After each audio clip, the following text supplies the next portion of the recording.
ఇచ్చేసినటువంటి బిఏ లేదు, booth level agent సంబంధించి వచ్చిన మీ అందరికీ కూడా, ఇక్కడికి వచ్చిన మీ అందరికీ కూడా పేర్కొన్న ధన్యవాదాలు తెలియజేసుకుంటున్నా. ఈ ఎలక్షన్ బూత్లకు సంబంధించి మనం కేవలం ఎలక్షన్స్ టైంలోనే దీని గురించి ఆలోచిస్తూ ఉంటాం. కానీ ప్రస్తుతం ఉన్న రాజకీయ పరిస్థితులు, రాజకీయ నేపథ్యాలు చూసుకుంటే కదా నిరంతరము కూడా ఈ ఓటర్ లిస్ట్ మీద మనము అవగాహన లేకపోతే చాలా ఇబ్బంది పడే పరిస్థితులు చూస్తున్నాం. ఎందుకంటే 2014లో నేను ఓడిపోయిన తర్వాత అప్పుడు ఎందుకు జరిగింది ఈ విధంగా అని చూసుకుంటే, ఈ కాలనీ స్నాదుల మీద ఓట్లు ఎక్కేయడము, 50 ఓట్లు 40 ఓట్లు అట్లా దగ్గర దగ్గర 14,000 ఓట్లు ఎక్కించే కార్యక్రమం చేయడం జరిగింది.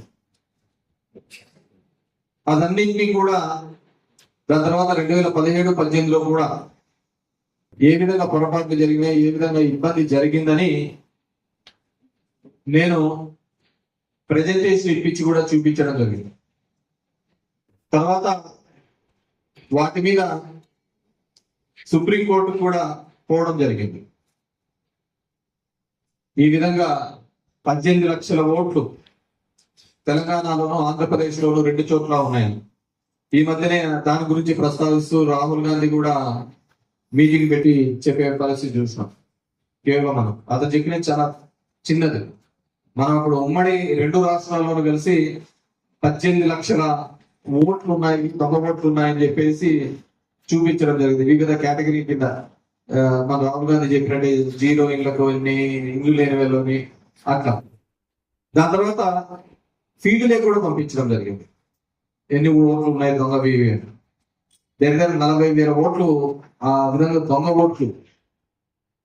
ఓట్లు, ఆ ఇళ్లలో లేని ఓట్లు, చనిపోయిన వాళ్ళ ఓట్లు, ఆ విధంగా 40,000 ఓట్లు మన నియోజకవర్గంలోనే ఉన్నాయి.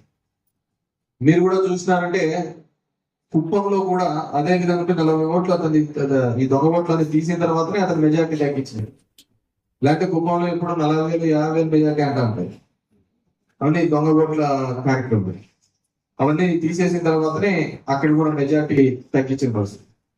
దీంట్లో చాలా ఇబ్బందికరమైన పరిస్థితి. ఆ రోజు ఒక ఎస్ఐ ఈ దొంగ ఓట్ల గురించి మనం అందరం మాట్లాడడం జరిగింది. మన దాంట్లో కూడా చూస్తే 2019 వరకు చూస్తే 2,40,323 ఓట్లు ఉండేది. మీ అందరికీ తెలుసు, మిమ్మల్ని కూడా నేను డ్రైవ్ చేసి ఎంటబడి కనుక్కోండి అని మీరు రాసిచ్చి ఇవన్నీ చేస్తే 22,000 ఓట్లు దొంగ ఓట్లు అని తెలిసినాం. చాలా పేపర్లలో ఈనాడు ఈనాడు ఎట్లా రాస్తాడంటే కొంచెం దొంగ ఓట్లు ఉన్నాయని అతనే రాస్తాడు. అవి తీసేయడం మొదలు పెట్టినాక ఒరిజినల్ ఓట్లన్నీ తీకేస్తున్నారు అని అతనే కథనాలు పెడుతూ ఉంటాడు. ఎట్లయినా అట్లా తిప్పుతూ ఉంటారు. సో 2023 వరకు చూస్తే మన దాంట్లోనే 22,000 ఓట్లను తొలగించడం జరిగింది. దొంగ ఓట్లను చనిపోయినారో ఆ విధంగా.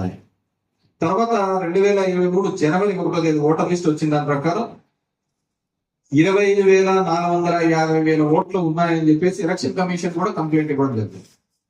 ఎప్పుడు 2023 దీని తర్వాత దాని ప్రకారం షిఫ్ట్ డబుల్స్ ఇవన్నీ కలిసి వాళ్ళు ఒక 10,000 ఓట్లు, దగ్గర 10,878 ఓట్లను వాళ్ళు తీసేయడం జరిగింది. సో అది తీసేస్తే 2,28,679 ఓట్లు మనకు ఉండాలి. అంటే ఇది ఎలక్షన్ల కంటే ఒక నెల రోజుల ముందు వరకు మనం ఇచ్చిన కంప్లైంట్ తో సాధిస్తే 2,28,000 ఓట్లు ఉండాలి. కానీ మేలో వచ్చిన ఓటర్ లిస్ట్ లో చూసుకుంటే అది ఎక్కడ లేని విధంగా మళ్ళీ 2,45,758 ఓట్లకు పెరిగింది. అంటే కేవలం నెల రోజుల్లో మళ్ళీ 20,000 ఓట్లు కొత్తగా పెరగడం జరిగింది. వీళ్ళు ఎట్లా కుడతారో 20,000 ఓట్లు నెలకే కుడతారు, నెలకే ఓట్లు వచ్చాయి, నెల జరుగుతున్నా కానీ ఈ దొంగ ఓట్ల ప్రక్రియ అనేది జరగదు.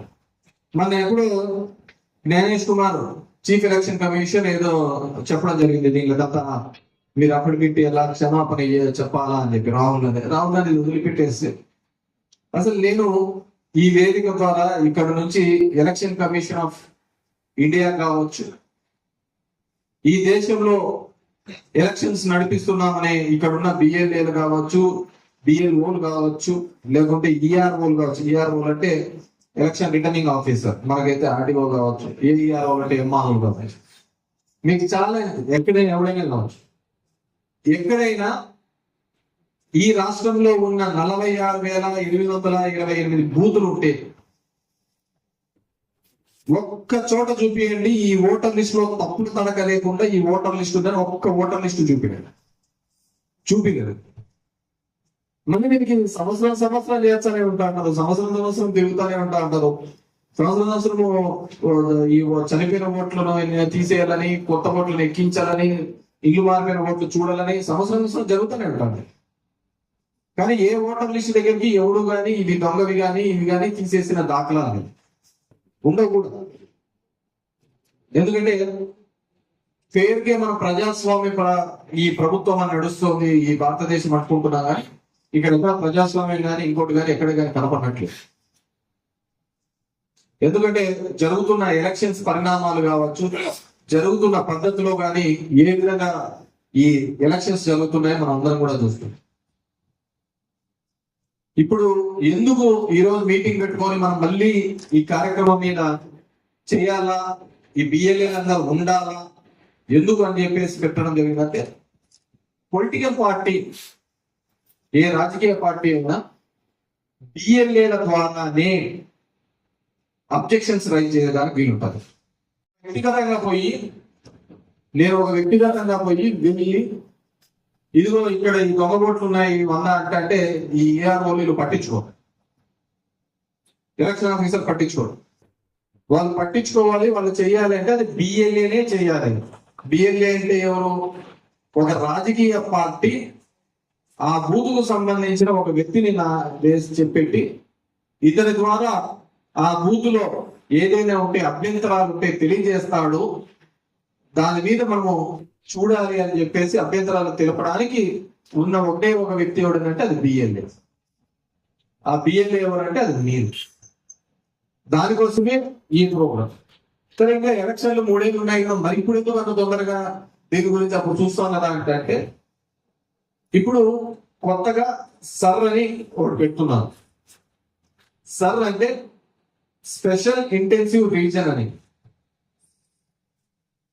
బీహార్లో జరుగుతుంది. ఇప్పుడున్న ఈ ఓటర్ లిస్టులకు సంబంధం లేకుండా బిఎల్ఓలు వీళ్ళు ప్రతి ఇంటింటికి వస్తారు.